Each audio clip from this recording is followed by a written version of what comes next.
Galaxy News Hour live. Rap गाएर सामाजिक मुद्दा उठाएका बालेन्द्र शाहको जितले दशकौंदेखि जरा गाडेर बसेका राजनीतिक दलहरू मक्किन थालेको सन्देश दिएको छ। स्वतन्त्र उम्मेदवारले पाएको व्यापक जनसमर्थनले दलहरूलाई स्तब्ध मात्र तुल्याएको छैन, अब सुध्रिएर काम गर भनेको छ।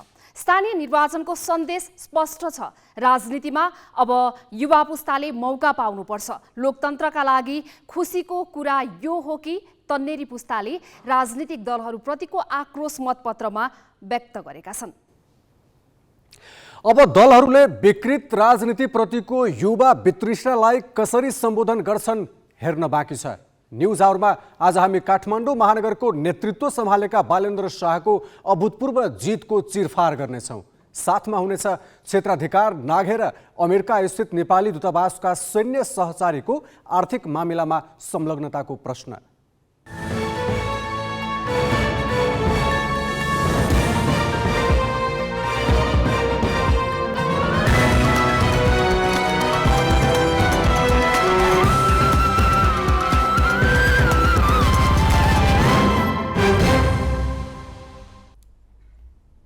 नमस्कार, यो हो ग्यालेक्सी न्युज आवर। अब हेडलाइन्स।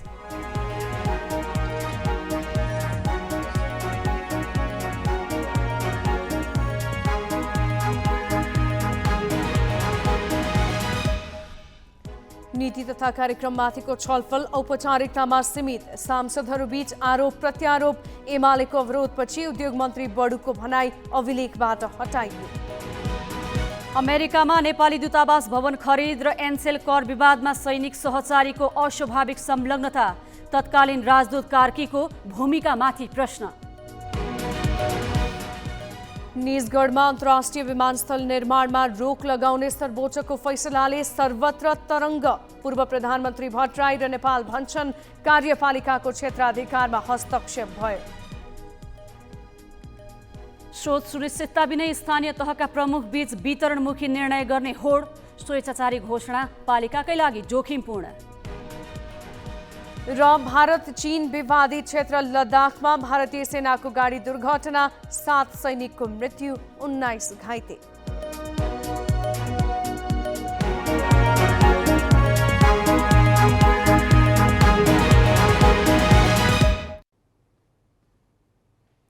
सैन्य सम्बन्ध विस्तार र प्रभावकारी कूटनीतिका लागि महत्त्व र आवश्यकताका आधारमा प्राय दूतावासमा सैनिक सहचारी हुन्छन्।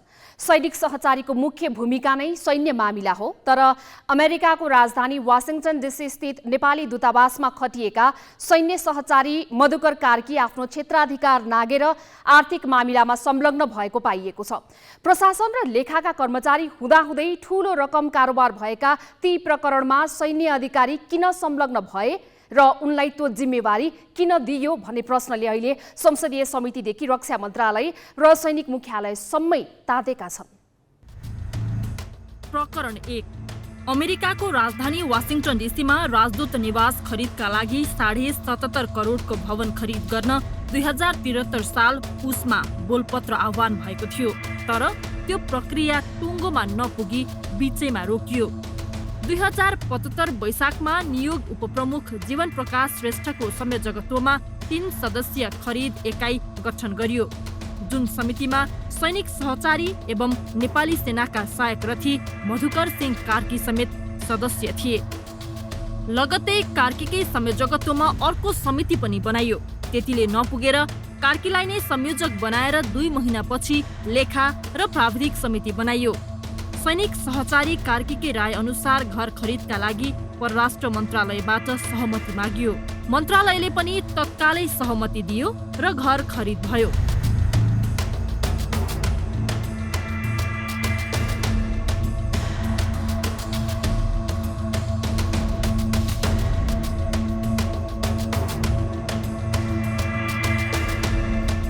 प्रकरण 2। एनसेल कर छली प्रकरण। नेपालको निजी क्षेत्रको सबैभन्दा ठूलो दूरसञ्चार सेवा प्रदायक एनसेलको स्वामित्व स्विडेनको टेलिया सोनेराले मलेसियाको एक्जियाटालाई बिक्री गर्दा झण्डै 61 अर्ब नेपाली रुपैयाँ पुँजीगत लाभकर छली भएको पाइएपछि महालेखा परीक्षकले बेरुजु औँल्याइदियो। सरकारले कर असुल्न खोज्दा टेलिया सोनेरा र एक्जिएटा दुवै पन्छिए। सर्वोच्च अदालतले जसले सम्पत्ति किन्छ दायित्व पनि उसैमा सर्छ भनेर एक्जिएटा स्वामित्वको एन्सेलले नै कर तिर्नुपर्ने फैसला गरिदियो। तर एन्सेल भने फैसला अनुसार कर तिर्नुको साटो लगानी सम्बन्धी विवाद समाधान गर्ने विश्व बैंक अन्तर्गतको international centre for the settlement of investment dispute ICSID मा पुग्यो। 2076 जेठ 20 मा दायर भएको त्यही मुद्दाको प्रतिरक्षा गर्ने क्रममा ठूलो रकम खर्च हुने भयो। कानुनी परामर्श सेवा खरिद गर्न 23 लाख अमेरिकी डलरमा सम्झौता हुँदा प्रथम सचिव चक्र सुवेदी र सैनिक सहचारी मधुकर कार्कीले टिप्पणी पेश गरेका छन्। हेर्नुहोस्, यस हस्ताक्षरमा सहायक रथी कार्कीले स्पष्टत आफ्नो दर्जा समेत खुलाएका छन्। उनीहरूको टिप्पणी राजदूत अर्जुन कार्कीले सदर गरेका छन्। यी दुवै प्रकरणमा सार्वजनिक खरिदका नियम कानुन र मितव्ययिता कति पालना भयो भन्ने एउटा पक्ष छ। यसबारे सार्वजनिक लेखा समिति र राज्यका अरू निकायमा पनि उजुरी परेकाले छानबिन हुँदै होला भन्न सकिन्छ। तर नागरिक प्रशासनले नै गर्न सक्ने र गर्नुपर्ने यी ठूला खरिदमा सैनिक सहचारी किन संलग्न भए र तिनलाई यो जिम्मेवारी किन दियो, यो अझै गम्भीर विषय छ। यसबारे हामीले तत्कालीन राजदूत अर्जुन कार्कीसँग सम्पर्क गर्दा प्रतिक्रिया दिन अस्वीकार गरे। सैनिक मुख्यालयले पनि यसबारे रक्षा मन्त्रालयबाट चासो व्यक्त भएको र त्यसबारे स्पष्ट पार्ने काम भइसकेको जनाएको छ। तर जङ्गी अड्डाले यसमा औपचारिक प्रतिक्रिया दिन अस्वीकार गरेको छ। यसले पनि सैन्य अधिकारी संलग्न खरिद प्रक्रिया स्वाभाविक छैन भन्ने देखाउँछ। क्यामेरामा रिकेश सिंहका साथमा सृजना घिमिरे, ग्यालेक्सी 4K, काठमाडौँ। दूतावासको भवन खरिद र एनसेलको कर विवादमा कानुनी परामर्शकर्ता छनौटमा सैन्य अधिकारीको सहभागिताबारे संसदको सार्वजनिक लेखा समितिले चासोका साथ अनुसन्धान गरिरहेको छ। समितिले सैनिक सहचारी नै संलग्न भएको विषयमा कसरी अनियमितता भेट्यो, सैनिक अधिकारी राखेर त्यसरी समिति बनाउन मिल्छ? संवाददाता सृजना घिमिरेले सार्वजनिक लेखा समितिका सचिव समेत रहेका संघीय संसद सचिवालयका प्रवक्ता रोजनाथ पाण्डेलाई सोधेकी छन्। टेन्डर प्रक्रिया अपनाएको देखिँदैन र मन्त्री परिषदबाट एउटा निर्देशिका स्वीकृत गराएको, त्यो पनि यो सार्वजनिक खरिद अनुगमन कार्यालयबाट स्वीकृत लिनुपर्ने, त्यो नलिकन मन्त्री परिषदबाट स्वीकृत गराएको एउटा जुन निर्देशिकाको आधारमा उहाँहरूले खरिद प्रक्रियालाई चाहिँ अगाडि बढाएको देखिन्छ। त्यसरी खरिद गर्ने क्रममा चाहिँ सार्वजनिक खरिद ऐन र नियमावलीको मूल भावनालाई चाहिँ प्रतिबिम्बित हुने गरी उहाँहरूले निर्देशिका बनाउनु पर्ने र बनाएको निर्देशिकाको पनि बरखिलाफ हुने गरी प्रतिस्पर्धा नगराइकन, सार्वजनिक खरिदमा प्रतिस्पर्धा सुनिश्चित हुनुपर्ने, त्यो नगराइकन उहाँहरूले चाहिँ यो खरिद प्रक्रिया गरेको वार्ताद्वारा खरिद गरेको देखिन्छ। जबकि सार्वजनिक खरिद ऐनले चाहिँ वार्ताद्वारा गरिने सेवा खरिद गर्दाखेरि मात्रै भवन लगायत अन्य कुराहरूमा त्यस्तो व्यवस्था गरेको छैन र सेवा खरिद गर्दा 20 लाखसम्म मात्रै वार्ताद्वारा गर्न पाइने प्रावधान राखेको छ। अब यति धेरै ठुलो धनराशि खर्च भएको र प्रतिस्पर्धा नभइकन भवन खरिद गरेको भन्ने हामीलाई आशंका रहेको हुनाले हामीले त्यसलाई विस्तृत रूपमा छानबिन गर्दैछौँ र त्यसै बिचमा उहाँहरूले जुन खरिद प्रक्रिया अगाडि बढाउने क्रममा चाहिँ यो घर खोजी समिति गठन गरेको देखिन्छ, जुन कुरा ऐनमा नियमावलीमा उहाँहरूको निर्देशिकामै त्यो व्यवस्था भएको देखिँदैन। तत्कालीन अवस्थामा त्यहाँ उपलब्ध भएका कर्मचारीहरू सहित एकजना सैनिक सहचारी जो नेपाली सेनाबाट त्यहाँ प्रतिनिधित्व गरेर कार्यरत हुनुहुन्थ्यो, उहाँको नेतृत्वमा चाहिँ घर खोजी समिति बनेर घरको प्रस्ताव गर्ने काम भएको छ। अब त्यो खरिद प्रक्रियामा उहाँहरू इन्भल्भ हुने या नहुने भन्ने कुराको बारेमा चाहिँ एउटा अध्ययन नै हामीले गर्नुपर्ने अवस्था हो। परराष्ट्र मन्त्रालयले हामीलाई 5-6वटा विषयमा हामीले उहाँलाई केन्द्रित भएर प्रश्नको उत्तरहरू मागेको थियौँ। त्यसरी माग्ने क्रममा उहाँहरूले आफ्नो ढङ्गले त्यसको रेस्पोन्स दिनुभएको छ। मन्त्री परिषदको निर्णय गरेर चाहिँ हामी अगाडि बढायो भन्ने छ। त्यसपछिका सबै प्रक्रियाहरू मन्त्री स्तरीय निर्णयबाट उहाँहरूले गर्नुभएको छ। तर त्यो खरिद गर्ने प्रक्रिया जुन वार्ताद्वारा गरिएको छ, निर्देशिका बनाएका छ, यी कुराहरू चाहिँ मन्त्री परिषदबाट स्वीकृत गरेर गरिएको भन्ने छ। अब हामीले चाहिँ नियमअनुसार भयो कि भएन भन्ने कुरामा चाहिँ हामी अगाडि बढ्छौँ, अध्ययन गर्छौँ। जस्तो सार्वजनिक खरिद ऐनमा त्यसरी निर्देशिका बनाउने प्रावधान राखिएको छ, तर त्यो निर्देशिका बन्नु अगाडि चाहिँ सार्वजनिक खरिद अनुगमन कार्यालयबाट अनुमति लिनुपर्ने भन्ने छ, सहमति लिनुपर्ने भन्ने छ, तर त्यो लिएको देखिँदैन। सैनिक अधिकारी आफै मुछिएर गरिएको घर खरिदको विषय महालेखा परीक्षकको कार्यालयले आफ्नो प्रतिवेदनमा कहीँ कतै उल्लेख गरेन। अचम्म के भने परराष्ट्र मन्त्रालयमा बुझाइएको लेखा परीक्षणको प्रारम्भिक प्रतिवेदनमा समावेश गरिएको विवरण पछि आएको पुनः प्रतिवेदनमा खुलाइएको छैन र अहिले लेखा समितिलाई दिएको प्रतिवेदनमा पनि विवरण फरक छ। यति ठूलो आर्थिक कारोबारमा सैनिक अधिकारी जोडिन मिल्छ? हामीले पूर्व कार्यवाहक महालेखा परीक्षक सुकदेव भट्टराई खत्रीसँग जान्न खोजेका छौँ। पासहरूमा जति छ विदेश स्थित नियोगहरूमा चाहिँ नि जुन बजेट अख्तियारी सम्बन्धित सचिवजीहरूले चाहिँ नि त्यहाँको राजदूतलाई र त्यहाँको चाहिँ नि प्रमुखलाई नै अख्तियारी दिने गरिएको हुन्छ र राजदूत नै त्यसको जिम्मेवारी हुन्छन्। यति हुँदै पनि भनौँ न अब त्यहाँको खरिद योजना बनाउने, खरिद व्यवस्थापन गर्ने काम स्वयं राजदूत र एउटा लेखाको कर्मचारी र त्यहाँको उच्च व्यवस्थापनकै सम्बन्धित निकायले त्यो काम कारबाही गर्नुपर्ने हुन्छ। तर यति हुँदै पनि के भनेदेखि त्यहाँ चाहिँ नि सेनासँग सम्बन्धित मान्छे चाहिँ नि समावेश गरिनु चाहिँ नि एउटा के भनेदेखि चाहिँ नि आर्थिक जुन कार्यविधि कानुन अथवा भनौँ न हाम्रो जुन व्यवस्था छ प्रचलित व्यवस्था भन्दा चाहिँ नि अलिकति विपरीत गएको र अलिकति नहुनुपर्ने काम चाहिँ नि भएको एउटा मान्न सकिन्छ यसलाई। केही समय यता भनौँ न कतिपय कार्यालयहरूमा त सेना प्रमुखलाई नै अख्तियारी दिएर पठाइन्छ। त्यो हुँदाखेरि चाहिँ नि स्वयं जाँचबुझ गर्ने निकायहरूले पनि जाँचबुझ गर्न नसक्ने र कुनै अनियमितताको कारबाही पनि गर्न नसक्ने स्थिति छन् नेपालका जाँचबुझ गर्ने निकायहरूले र कारबाही गर्ने निकायहरूलाई त्यो एउटा जुन क्रियाशील हुन नदिनको लागि पनि सेनालाई चाहिँ नि उगरिया स्थिति छ भने अब त्यहाँ पनि जुन सेनाको मान्छेलाई नै संलग्न गराउनु भने एउटा चाहिँ नि भनौँ न सङ्ख्याको दृष्टिले हेर्नुपर्ने स्थिति चाहिँ रह्यो। त्यो पनि कस्तो भनेदेखि चाहिँ नि बजेट व्यवस्था गर्नुभन्दा अगाडि नै बोलपत्र आह्वान गरेको अनि भवन खरिदको लागि समिति गठन गरेको र यसरी सूचना अगाडि नै बोलपत्र प्रकाशित गरेको हुनाले एउटा बजेटको सिद्धान्त अनुरूप काम कारबाही भएको अवस्था देखिएन। अब यसरी काम कारबाही एउटा बजेटको सिद्धान्त र जुन भनौँ न आर्थिक कार्यविधि तथा वित्तीय उत्तरदायी कानुन अनुसार चाहिँ नि काम कारबाही गर्नुपर्नेमा त्यो चाहिँ नि तत्कालीन राजदूतले चाहिँ नि नगरेको अवस्था चाहिँ नि एउटा अनुभूति भएको स्थिति छ। अमेरिकाका लागि तत्कालीन राजदूत अर्जुन कार्कीले सैनिक सहचारीलाई किन जिम्मेवारी दिए? सहायक रथी मधुकर कार्कीले पनि किन जिम्मेवारी लिए? जारी छानबिनले यी सबै प्रश्नको जवाफ खोज्नु पर्दछ। अब केही न्युज संक्षेपमा। सर्वोच्च अदालतले जन्मकैदको सजाय नघटाउने फैसला गरेपछि फरार रहेका पत्नी हत्याका दोषी सशस्त्र प्रहरीका पूर्व डीआईजी रञ्जन कोइराला पक्राउ परेका छन्।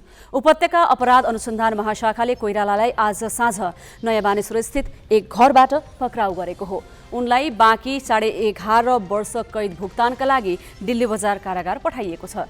प्रधान न्यायाधीश चोलेन्द्र शमशेर राणा र न्यायाधीश तेजबहादुर केसीको इजलासले 2077 असार 15मा जन्मकैदको सजाय घटाएर 8.5 वर्षमा झारेपछि कोइराला साउन 8 गते दिल्ली बजार कारागारबाट छुटेका थिए। तर सर्वोच्चका कायम मुकायम प्रधान न्यायाधीश दीपक कुमार कार्की तथा न्यायाधीश टङ्क बहादुर मोक्तान र कुमार चुडालको संयुक्त इजलासले बिहिबार यसअघिको फैसला उल्ट्याएर जन्मकैद नै कायम गरिदिएपछि कोइराला फरार भएका थिए। 2068मा श्रीमतीको हत्या गरी शव समेत नष्ट गरेका कोइरालालाई 2071 वैशाख 7 गते काठमाडौँ जिल्ला अदालतले सर्वस्वसहित जन्मकैदको सजाय सुनाएको थियो। बाल यौन दुर्व्यवहारको कसुरमा उजुरी दिने हदम्याद हटाउन माग गर्दै राष्ट्रिय सभामा संकल्प प्रस्ताव दर्ता गरिएको छ।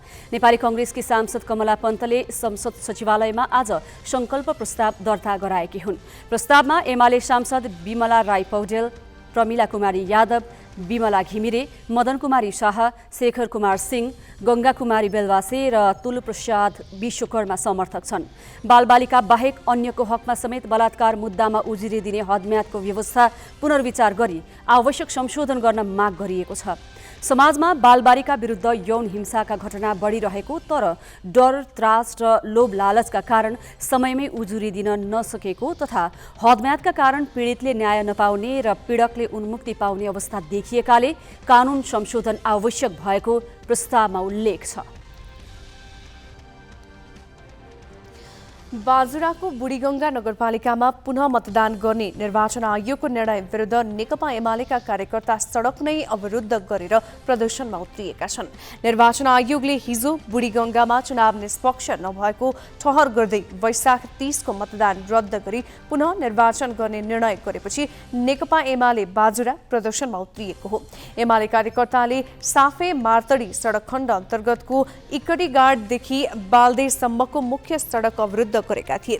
एमाले कार्यकर्ताले आज बिहान साफे मार्तडी सडक अन्तर्गतको बेतालमाडौँ, बार्जुगाड, फालासेन, ताप्रीसेरा र बालदेमा प्रदर्शन गरेका हुन्। आयोगले पुनः मतदानको मिति भने तोकेको छैन। नेपाल राष्ट्र ब्याङ्कले अर्धवार्षिक समीक्षामा लिएका नीतिगत व्यवस्थालाई निरन्तरता दिई मौद्रिक नीतिको तेस्रो त्रैमासिक समीक्षा गरेको छ। त्रैमासिक समीक्षामा विद्यमान अनिवार्य नगद अनुपात, वैधानिक तरलता अनुपात, ब्याङ्क दर र पुनर्कर्जा दरलाई यथावत राखिएको छ।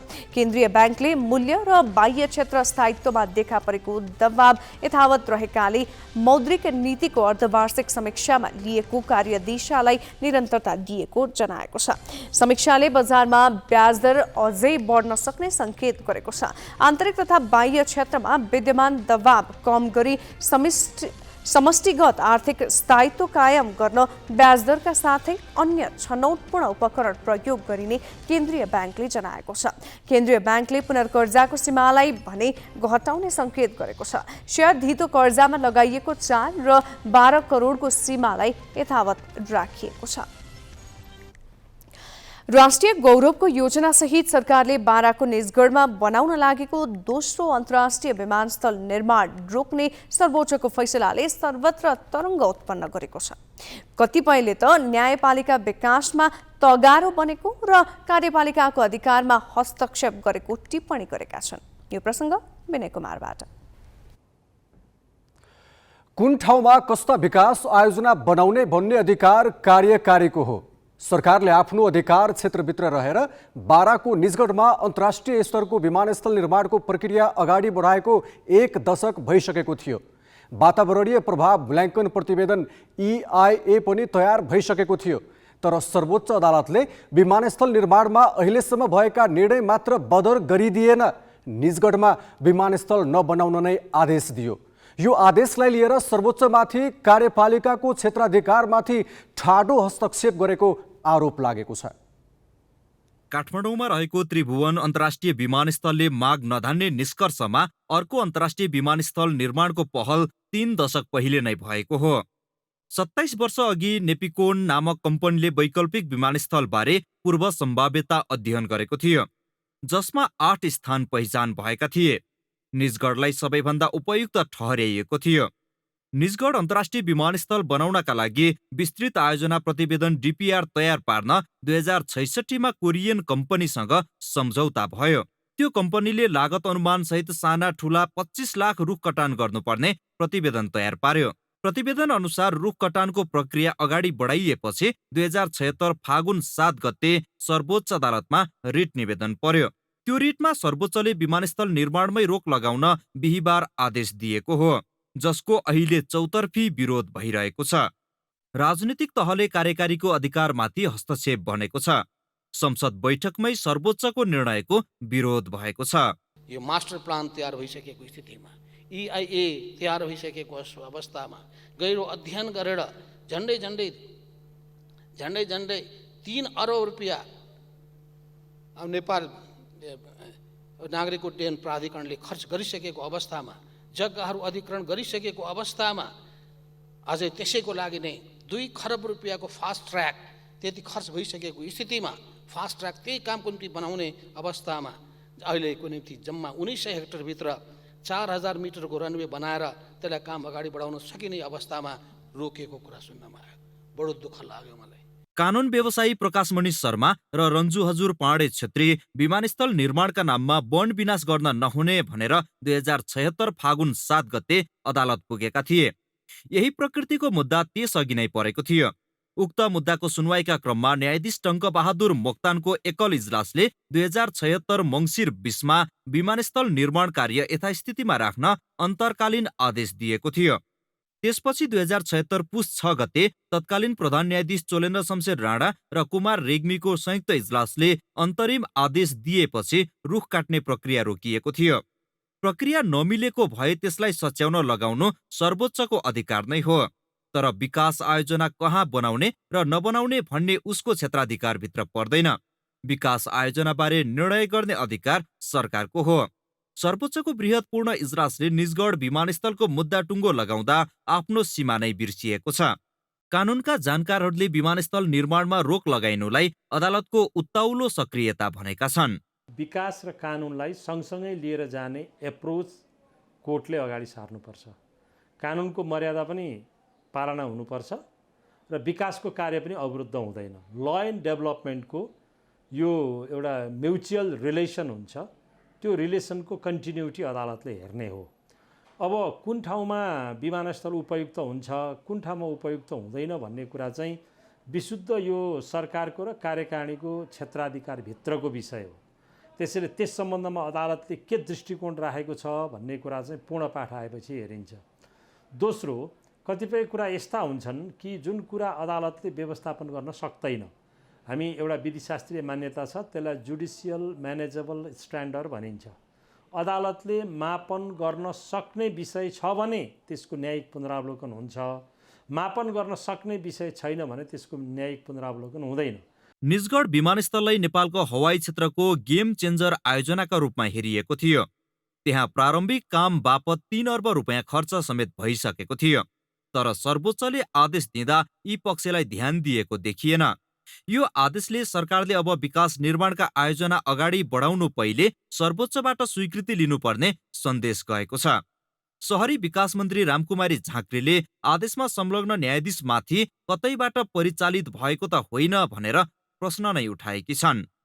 क्यामेरामा विष्णु थापाका साथ बासु खड्का, ग्यालेक्सी फोके, काठमाडौँ। पूर्व प्रधानमन्त्री बाबुराम भट्टराईले निजगढमा दोस्रो अन्तर्राष्ट्रिय विमानस्थल निर्माण रोक्ने सर्वोच्च अदालतको फैसलाको विरोध गरेका छन्। विमानस्थल निर्माणका लागि धेरै प्रक्रिया अघि बढिसकेपछि योजना रोक्नु गलत भएको उनको भनाइ छ।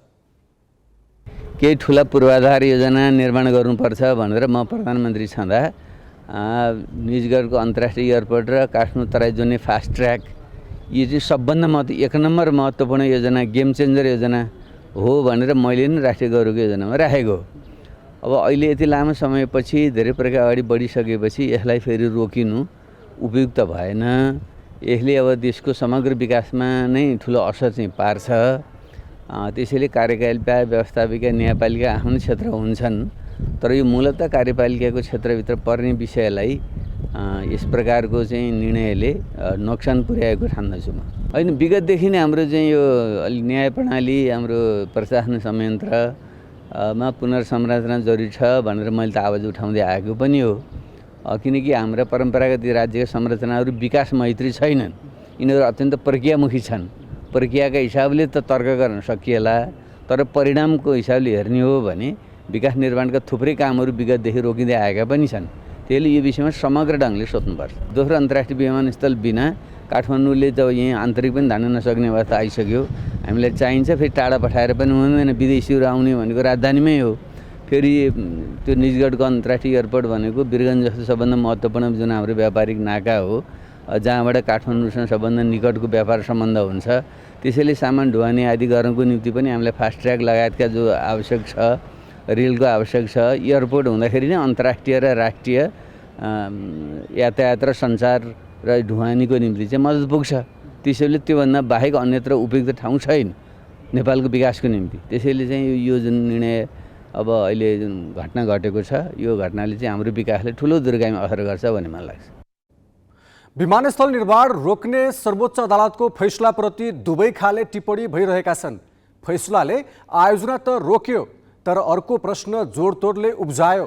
विकास आयोजनाबारे निर्णय गर्ने निकाय सरकार हो, तर फैसलाले कार्यपालिकाको अधिकारमा हस्तक्षेप भयो भनेर सरकारले बुझ्यो भने कार्यपालिका र न्यायपालिका बीच फेरि द्वन्द्व उत्पन्न हुन सक्ने देखिन्छ। अब केही न्युज संक्षेपमा। स्याङ्जाको भिरकोटमा प्याराग्लाइडिङ दुर्घटना भएको छ। भिरकोट 8 चोरेक मैदानमा भएको प्याराग्लाइडिङ दुर्घटनामा भिरकोट 8 की लक्ष्मी अर्याल घाइते भएकी छन्। आज दिउँसो करिब 1 बजे प्याराग्लाइडिङ सिक्ने क्रममा दुर्घटना भएको जिल्ला प्रहरी कार्यालय स्याङ्जाले जनाएको छ।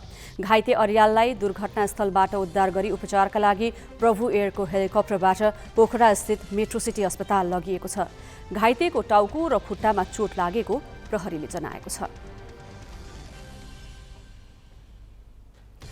नेपाली सेनाले विश्व शान्ति स्थापनार्थ खटिने शान्ति सैनिकले पुर्याएको योगदानको स्मरण गर्दै आज अन्तर्राष्ट्रिय शान्ति सेना दिवस मनाएको छ। काभ्रेको पाँचखाल स्थित वीरेन्द्र शान्ति कार्य तालिम केन्द्रमा आज एक कार्यक्रमको आयोजना गरी सेनाले यो दिवस मनाएको हो। कार्यक्रममा गृहमन्त्री बालकृष्ण खाँडले विश्व शान्ति स्थापना कार्यमा 3वटै सुरक्षा निकायका शान्ति सैनिकहरूले अतुलनीय योगदान पुर्याएको बताए। संयुक्त राष्ट्र सङ्घको आह्वानमा द्वन्द्वग्रस्त मुलुकमा शान्ति स्थापनार्थ सेना पठाउनेमा नेपाल दोस्रो स्थानमा छ।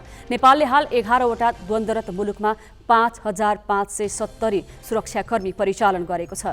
शान्ति स्थापनाका क्रममा हालसम्म 70 जना नेपाली सैनिकले विदेशी भूमिमा ज्यान गुमाएका छन् भने 66 सैनिक घाइते भएका छन्।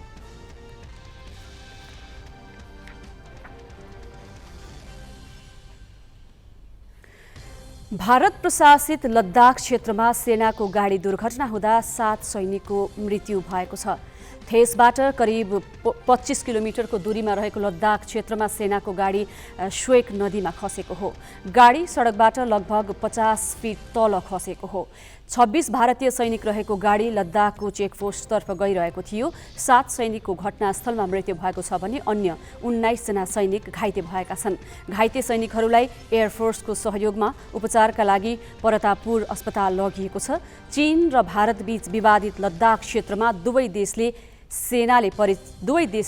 सेना परिचालन गर्दै आएका छन्। यस वर्षको अन्तर्राष्ट्रिय बुकर पुरस्कार भारतीय लेखिका गीताञ्जली श्रीलाई प्रदान गरिएको छ। उनको टर्म अफ स्ट्यान्ड उपन्यासलाई बुकर पुरस्कार दिएको हो। हिन्दी भाषाको साहित्यलाई पहिलो पटक अन्तर्राष्ट्रिय बुकर पुरस्कार प्रदान गरिएको हो। पुरस्कारको राशि 50,000 पाउन्ड रहेको छ। गीताञ्जली श्रीले पहिलो पटक भारतको उपन्यास बुकर पुरस्कारबाट सम्मानित हुँदा आफ्नो खुसीको सीमा नरहेको बताएका छन्।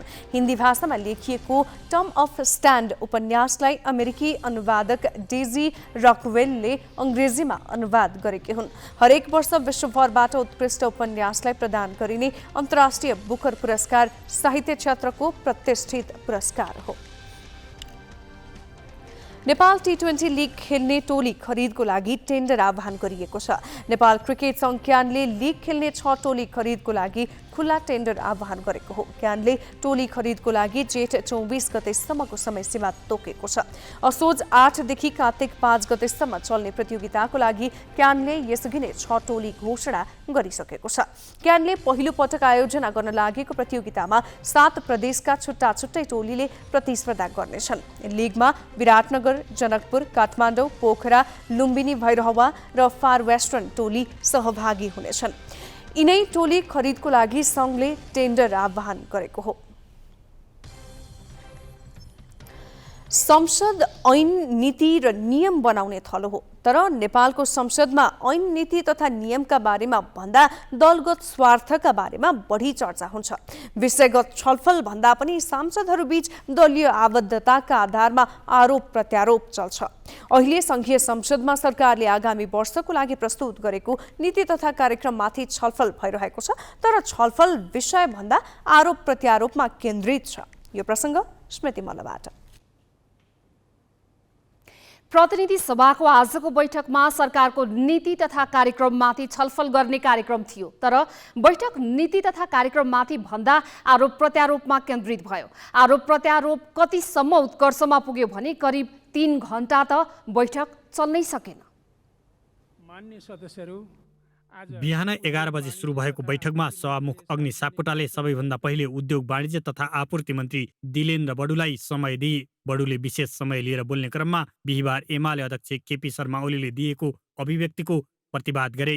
जनताको हितमा गरिने हरेक सत्कार्यमा कमिसन मात्र देखिने दुर्नियत देख्दा र अभिव्यक्ति सुन्दा साउनको महिनामा दृष्टि गुमाएको गोरुले सधैँ हरियो मात्र देख्छ भन्ने उखानलाई स्मरण गराउँछ। आफू प्रधानमन्त्री हुँदा कमिसन नै कमिसनको चासनीमा रमाइरहेको अवस्थामा सत्ता गुमाउनु पुगेकाले कमिसन बाहेक के नै देख्न सक्द र सोच्न सक्दछ भन्ने कुरालाई स्मरण गराउँछ। यस टिप्पणीले पूर्व प्रधानमन्त्री र दलकै नेताकै व्यक्तित्व र गरिमालाई कति क्षति पुर्याएको छ स्वयं बुझ्ने विषय हो। मन्त्री बडुले बोलिरहँदा एमाले सांसदले आपत्ति जनाए। उनीहरूले बडुले ओलीलाई लक्षित गरेर बोलेका शब्द असंसदीय र अमर्यादित भएकाले रेकर्डबाट हटाउन नै माग गरी बैठक अवरुद्ध गरे। प्रमुख प्रतिपक्षी दलको नेतामाथि गम्भीर खालका आक्षेपहरू लगाउँदै एउटा सडकमा पनि बोल्न नमिल्ने भाषा यहाँ प्रयोग गरेर अप्रमाणित कुरा गरेर मन्त्रीको आफै गरिमा मात्रै घटाउनु भएको छैन, यो संसदको पनि गरिमा घटाउने काम गर्नुभएको छ।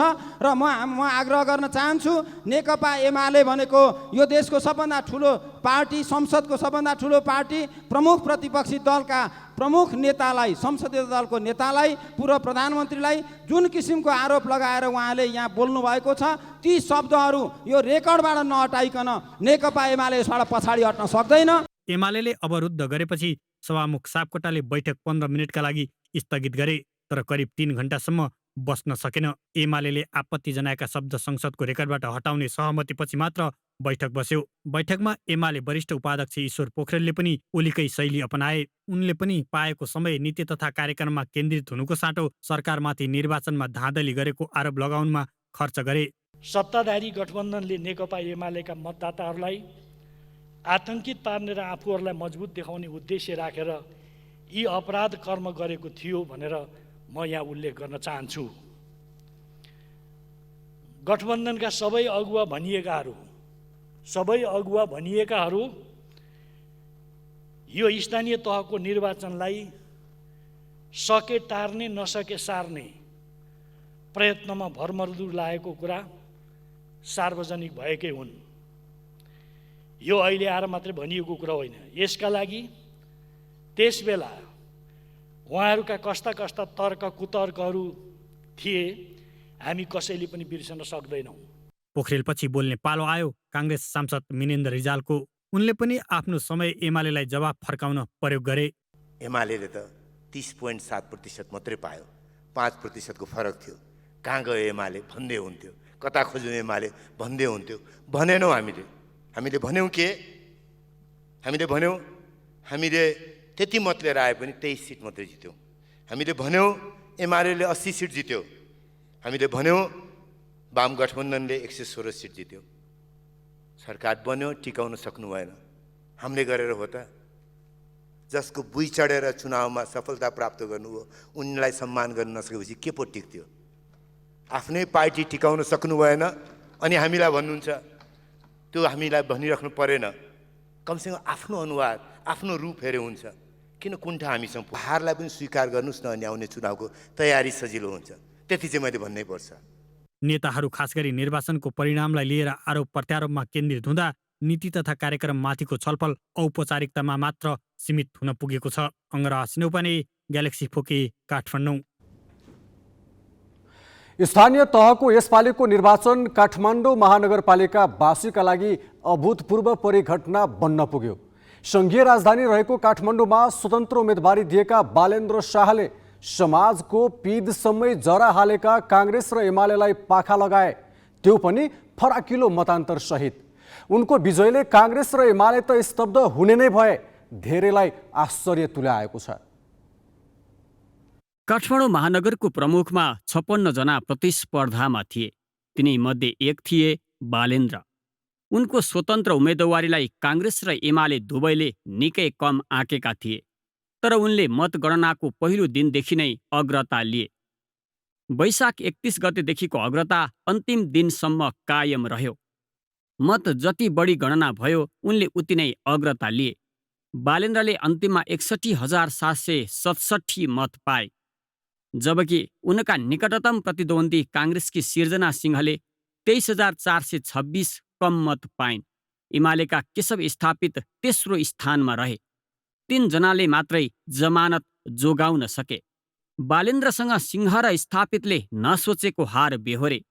काङ्ग्रेस र एमाले वडा तहसम्मै सङ्गठन बनाएको महानगरमा स्वतन्त्र उम्मेद्वार बालेन्द्रले जित्नु आफैमा अभूतपूर्व हो। उनले जितमा उन्माद देखाएका छैनन्। मुख्य निर्वाचन अधिकृतबाट निर्वाचित भएको प्रमाणपत्र लिएपछि उनले आफ्नो जितलाई कामको सुरुवात भने। काठमाडौँलाई विश्वकै उत्कृष्ट सहर बनाउन पहल कदमी लिने सुनाए। आजबाट चाहिँ यसलाई हामीले एउटा सुरुवातको रूपमा लिएका छौँ।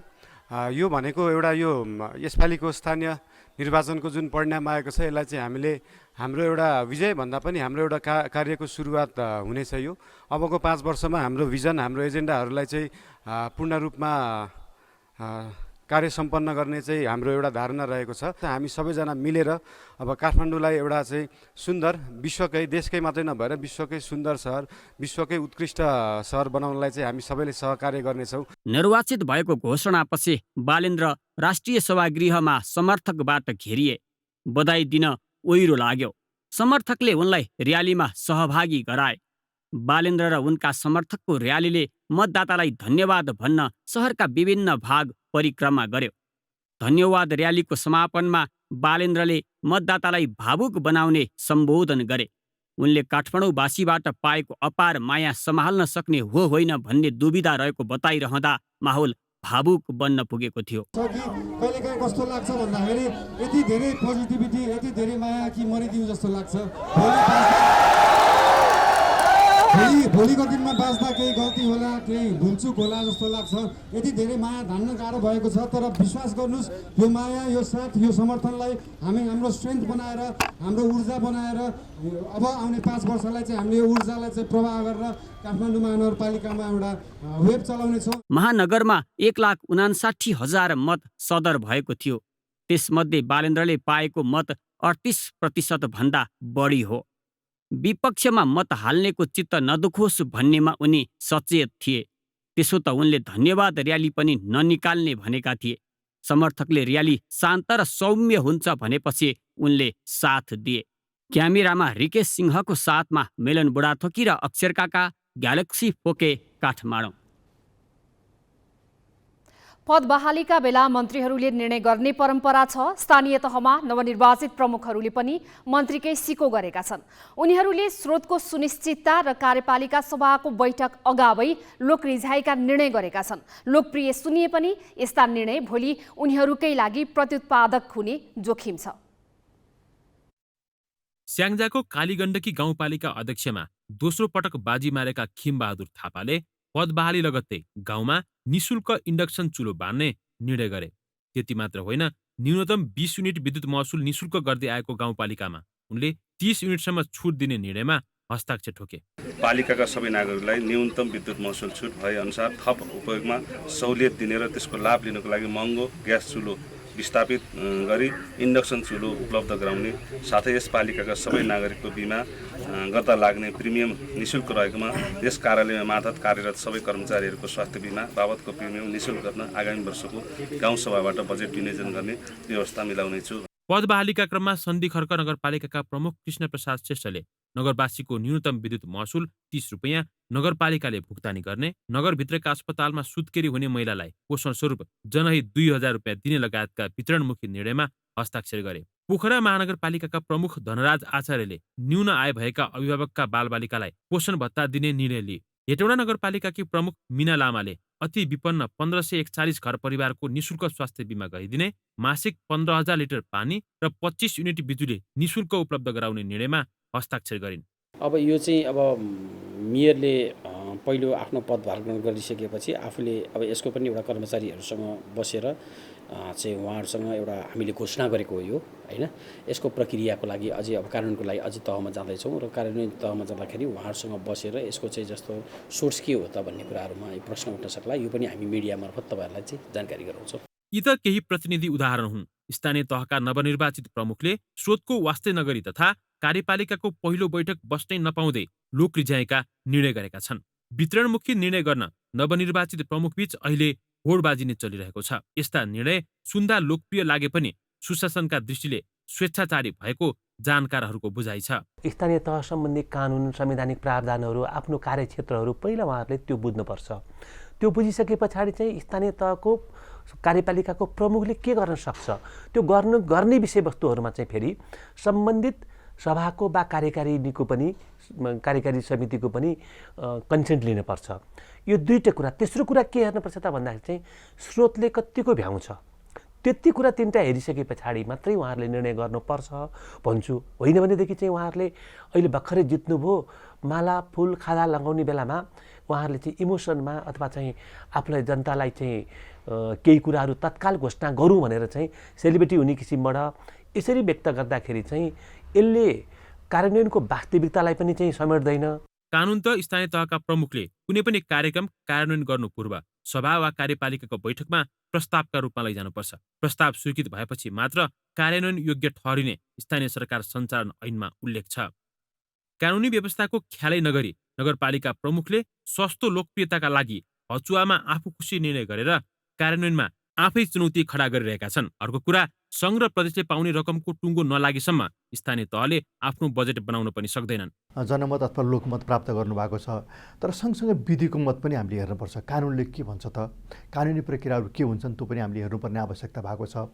त्यसकारण अब अहिले हामीले ज्यादै नै हतारमा कुरा चाहिँ घोषणाहरू गरेर पछि त्यसलाई पूर्ति गर्न नसक्ने, अधुरो अपुरो छोड्नुपर्ने, स्रोत साधनले नभ्याउने यस्ता किसिमका अवस्थाहरू आउन सक्छन्। विगतको कार्यकालमा पनि यस्ता किसिमका घटनाहरू घटेका हुन्। त्यसकारण हामी एकदम संयमित हुन आवश्यक छ। पहिला त कार्यपालिकाको पूर्णता दिन आवश्यक छ। स्थानीय तह भनेको अध्यक्षात्मक प्रणाली अथवा एउटा अध्यक्षले क्याबिनेट बनाउने प्रणाली पनि होइन। सबै सदस्यहरू निर्वाचित भएर आउनुहुन्छ, सबैको आफ्नै घोषणापत्र हुनसक्छ। स्थानीय तहमा हुने कामको अगुवाई गर्ने मुख्य व्यक्ति प्रमुख नै हो, तर त्यसो भनेर स्रोत र कानुनी व्यवस्थालाई बेवास्ता गरी वितरणमुखी निर्णय गर्नु कुनै पनि दृष्टिले स्वाभाविक होइन। ग्यालेक्सी फोकेका लागि जिल्ला सहकर्मीहरूको सहयोगमा पवन तिमिल सिन्हाको रिपोर्ट। बिजनेस न्यूज का साथ में नेपाटॉप सब ठीक ठाक। नेपाटॉप सब ठीक ठाक।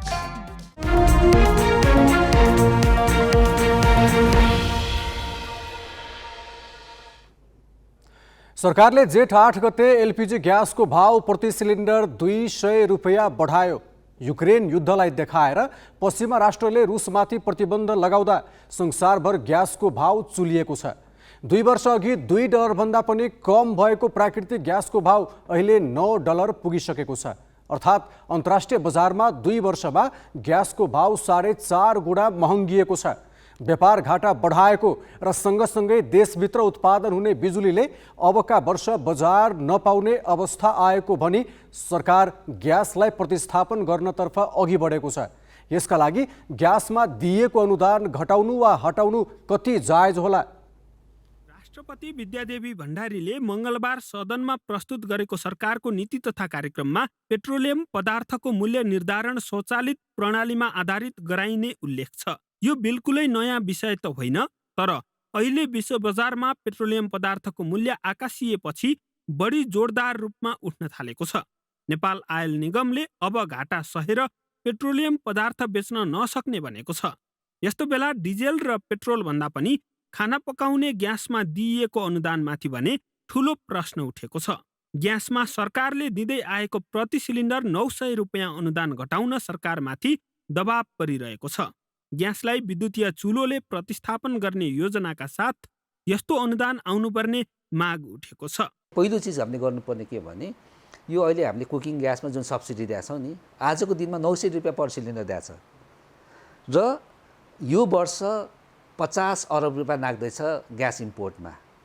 त्यसको अर्को 20 अरब रुपैयाँ गभर्मेन्टले अनुदान दिनुपर्ने छ। हेर्नु त, मैले धेरै क्याल्कुलेसन गरेका छन्। त्यही 20 अरब रुपैयाँ के गरौँ त, यसको इन्फ्रास्ट्रक्चरमा लगाऊँ होइन। तपाईँले भन्नु ट्रान्सफर्मर भन्नुभयो, ट्रान्समिसन लाइन भयो, हाम्रो समस्या त त्यही त हो नि। केन्द्रीय तथ्याङ्क विभागले 5 वर्ष अघि गरेको एउटा अध्ययनले नेपालमा 33% परिवारले खाना पकाउन एलपीजी ग्यास प्रयोग गर्ने गरेको देखाएको थियो। अहिलेसम्म आउँदा यो संख्या केही बढेको भए पनि अझै बहुसङ्ख्यक नेपालीको भान्सामा ग्यास भित्रिएको छैन। तर राज्यले ग्यासमा दिने ठूलो अनुदानबाट सम्भ्रान्त र उच्च मध्यम वर्गीय नागरिक बढी लाभान्वित भइरहेको भनी विरोध हुँदै आएको छ। देशका आधाभन्दा बढी गरिब नागरिकको हातमा पुग्नुपर्ने अनुदानको बढी लाभ औसत नेपालीको पहुँच नै नहुने ठूला होटेलले लिइरहेका छन्। तर यही कारण ग्यासको उपभोग घटाएर देशभित्रकै बिजुलीलाई खाना पकाउनमा प्रयोग गर्न पर्ने आवाज आयल निगमभित्रै बढेको छ।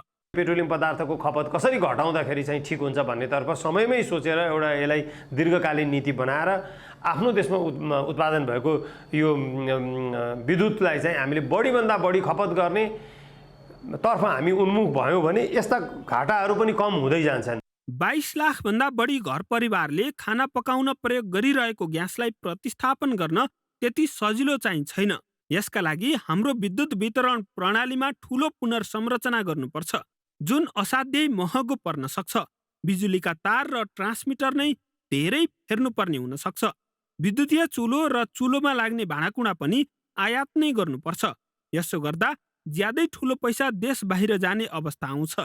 यसअघि मट्टीतेलमा खाना पकाउने सहरी जनसङ्ख्यालाई ग्यासमा निर्भर गराउन सरकारी अनुदान र बजार मूल्यलाई नै परिवर्तन गरिएकाले अहिले त्यसै गरी ग्यास प्रतिस्थापन गर्न सकिन्छ भन्ने जानकारहरूको बुझाइ छ। यसको त मल्टिपल इफेक्ट छ कि, जस्तो हामीले यता गर्न सक्यो भने कुकिङ ग्यास त हामीले इम्पोर्ट गर्न बन्द गऱ्यौँ नि त, 50 अरब रुपियाँ हामीले सेभिङ गऱ्यौँ। अर्को 20 अरब के गऱ्यौँ त हामीले अनुदानमा, सरकारको अनुदान चाहिँ खर्च हुने भएन, त्यसलाई हामी के गर्दैछौँ, इन्भेस्टमेन्ट गर्दैछौँ। त्यो चाहिँ खर्च दियो भने यो चाहिँ हामी इन्फ्रास्ट्रक्चरमा इन्भेस्ट गर्दैछौँ। ग्यास प्रतिस्थापन गर्दा स्वदेशी बिजुलीको खपत त बढ्छ, तर अहिले जस्तै विद्युत पूर्वाधार कायम रहने र बिजुलीको गुणस्तरमा सुधार नहुने हो भने समस्या आउनेछ। क्यामेरामा साधुराम लामिछानेका साथ विनय बन्जारा, ग्यालेक्सी फोके, काठमाडौँ। हामी ग्यालेक्सी न्युज आवरको अन्त्यमा छौँ। जाँदा जाँदै हेडलाइन्स।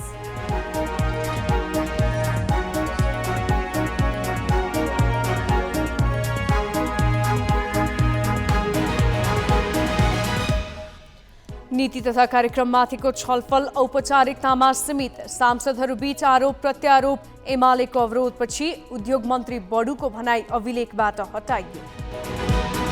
अमेरिकामा नेपाली दूतावास भवन खरिद र एनसेल कर विवादमा सैनिक सहचारीको अस्वाभाविक संलग्नता। तत्कालीन राजदूत कार्कीको भूमिकामाथि प्रश्न। निजगढमा अन्तर्राष्ट्रिय विमानस्थल निर्माणमा रोक लगाउने सर्वोच्चको फैसलाले सर्वत्र तरङ्ग। पूर्व प्रधानमन्त्री भट्टराई र नेपाल भन्छन् कार्यपालिकाको क्षेत्राधिकारमा हस्तक्षेप भयो। स्रोत सुनिश्चितता बिनै स्थानीय तहका प्रमुख बीच वितरणमुखी निर्णय गर्ने होड। स्वेच्छाचारी घोषणा पालिकाकै लागि जोखिमपूर्ण।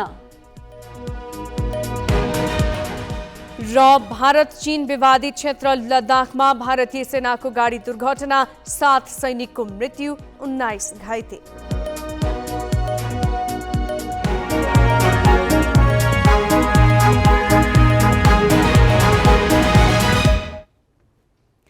आजलाई ग्यालेक्सी न्युज आवर सकियो। नमस्ते।